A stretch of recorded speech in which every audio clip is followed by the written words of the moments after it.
बेटियों ईशा, मोहिनी और सुहाना की शादी 3 घर जमाई लड़कों के साथ करवा देती है।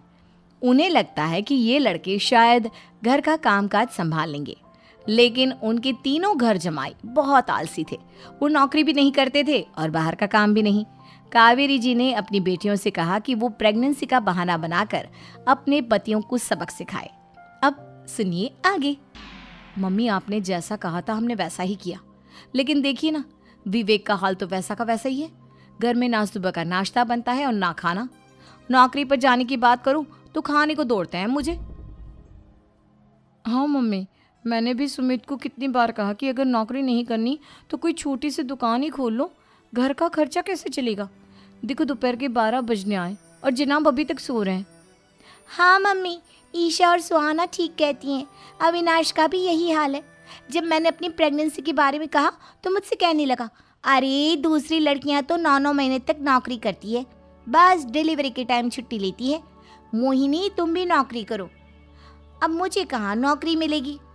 मम्मी बताओ अब मैं क्या करूँ। हे भगवान, क्या सोचकर घर जमाई दामाद लाई थी मैं कि मेरी बेटियां मेरे पास रहेंगी और खुश रहेंगी, लेकिन इन आलसी दामादों ने तो हमारी जिंदगी को भी प्रॉब्लम में डाल दिया है। मैं तो कहती हूँ मम्मी, हम लोग वापस अपनी जॉब पर जाना शुरू कर देते हैं। बता देते हैं इन लोगों को कि हमने प्रेगनेंसी का बहाना किया है। नहीं नहीं बेटा, ऐसी गलती भी मत करना। अगर तुमने ऐसा किया तो इन तीनों की आदत और ख़राब हो जाएगी। अरे आज नहीं तो कल कभी तो तुम प्रेग्नेंट होगी, तब वापस यही प्रॉब्लम आएगी। तब क्या करोगी तुम तीनों। हाँ मम्मी, आपकी बात तो बिल्कुल सही है। इन लोगों को तो सुधारना ही पड़ेगा। लेकिन कैसे? अपने बच्चों के आने की खबर सुनकर भी इन लोगों पर कोई असर नहीं हो रहा। पैसे कमाने के लिए घर से बाहर निकलना ही नहीं चाहते ये तीनों। अब मेरे दिमाग में एक प्लान आया है। तुम तीनों चिंता मत करो, उन तीनों को बुलाओ, फिर मैं बात करती हूँ। थोड़ी देर बाद कावेरी जी अपने तीनों दामादों को सामने बुलाकर अपनी बात कहना शुरू करती हैं। अविनाश, सुमित और विवेक, देखो बेटा, मैं ना तुम तीनों से बड़ा प्यार करती हूँ, इसीलिए तो तुम्हें घर जमाई बना कर रखा है मैंने। अरे मम्मी जी, सीधे सीधे कहिए ना, क्या बात है। प्यार तो हम भी आपको बहुत करते हैं। अरे मम्मी जी, आपकी इज्जत भी बहुत करते हैं। अरे भाई, आपके जैसी सास और कमाने वाली बीवी सबको मिलती है क्या? हाँ मम्मी, विवेक और सुमित ठीक कह रहे हैं। आपकी बेटी से शादी करके मेरी तो ज़िंदगी ही अच्छी हो गई है। जानती हूँ मैं, और ये भी जानती हूँ कि तुम तीनों अपने अपनी बीवियों से बहुत प्यार करते हो।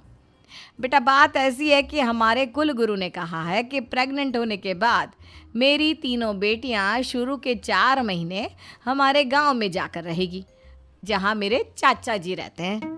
अरे लेकिन क्यों मम्मी, गांव में जाकर रहने की क्या ज़रूरत है इन तीनों को। वो क्या है ना बेटा, हमारे परिवार को एक श्राप है। अगर मेरी बेटियों ने यहाँ पर बच्चा पैदा करने की कोशिश की तो उनके बच्चों को कुछ भी हो सकता है। इसलिए अब से लेकर 4 महीने पूरे होने तक इन्हें गांव वाले घर में रहना पड़ेगा।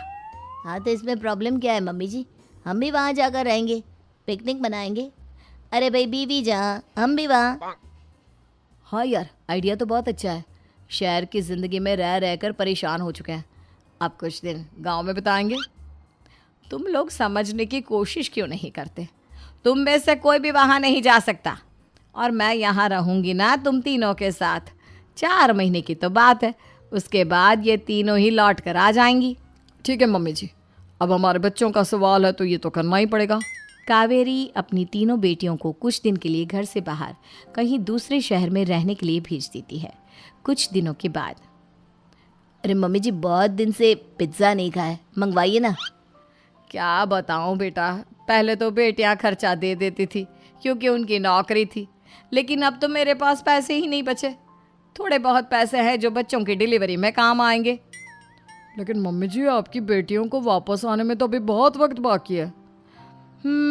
वही सोच सोच कर परेशान हो रही हूँ। सोच रही हूँ कल से दूध भी बंद करवा देती हूँ। अब दूध वाले को देने के लिए पैसे भी तो नहीं है ना। अरे नहीं नहीं मम्मी जी, अगर दूध भी बंद करवा दोगी तो मुझे चाय कहाँ से मिलेगी, और चाय के बिना मैं तो मर ही जाऊँगा। क्या करूँ बेटा, इसके अलावा हमारे पास कोई ऑप्शन नहीं है। मेरे पास पैसे ही नहीं बचे। इस तरह कावेरी जी धीरे धीरे अपने तीनों दामादों को पैसे देना बंद कर देती हैं और घर में खाने पीने की चीज़ें लाना भी बंद कर देती है।